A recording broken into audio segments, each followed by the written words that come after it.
you've used the term global jihadist movement and thus identified the global jihadist movement as the focus of America's fight against terrorism.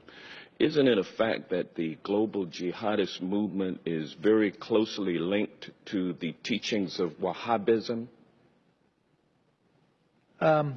Yes or no? Yeah, I would say they draw inspiration in a perverted sense, but yes, I would say, and Robert may want to elaborate on that. But the two big global jihadists are Al Qaeda and ISIL. And they draw their inspiration from the Wahhabi strain of Islam, isn't that correct? Yes. And the Wahhabism is a 18th century offshoot of Sunni Islam, which began in the land that has come to be known as Saudi Arabia. Isn't that correct? Yes. And Wahhabism seeks to purify Islam by getting rid of a number of human behaviors and practices that it considers to be sins against Allah. Correct? Correct. And Wahhabism is a strict, fundamentalist, highly intolerant strain of Islam. Correct? Yeah. Correct? And now, isn't it a fact that the Saudi ruling monarchy derives its legitimacy by reliance on the ideology of Wahhabism? You want to? The Saudis are riding a tiger. The Saudis are riding a tiger. So if you will answer what the I'm question, saying, isn't it a fact? No, I wouldn't put it that way. I would say it's not a fact that they depend solely on Wahhabism for their legitimacy. They derive legitimacy from a variety of things. One of them is Wahhabism, but it is not the only one.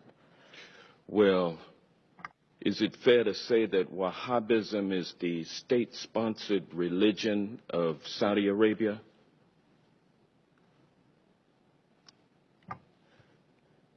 Yes, the Saudi government sanctions Wahhabi imams in their major mosques.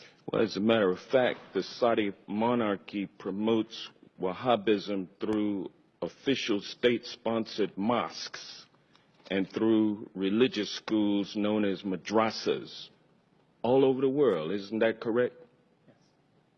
Yes. And isn't it true that the Saudi government, Wahhabism throughout the world, based on its oil and gas revenue? Absolutely, the government's revenues, directly or indirectly, help the proselytizing that you mentioned. And the Wahhabism ideology lines up with the ideology of ISIL. Isn't that correct?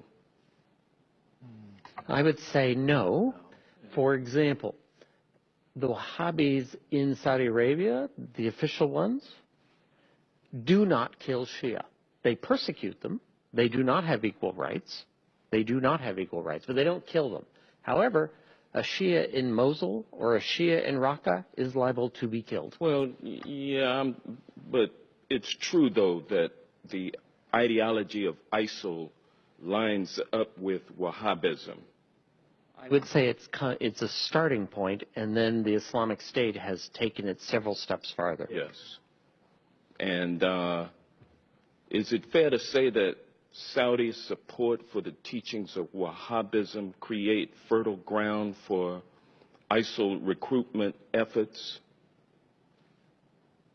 I think Saudi promotion of Wahhabism is absolutely a problem in terms of Islamic State recruitment.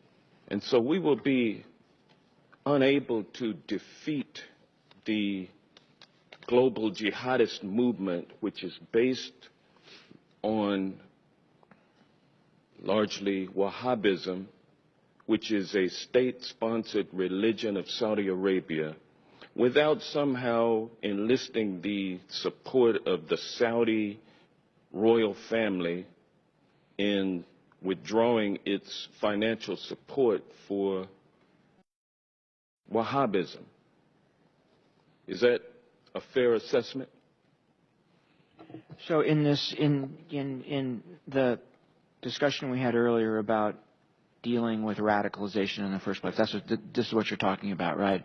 I think Saudi Arabia is a center of where that needs to take place. So there needs to be a discussion with the Saudis about their support for Wahhabism and how it should be treated and how they should think about it. So absolutely right.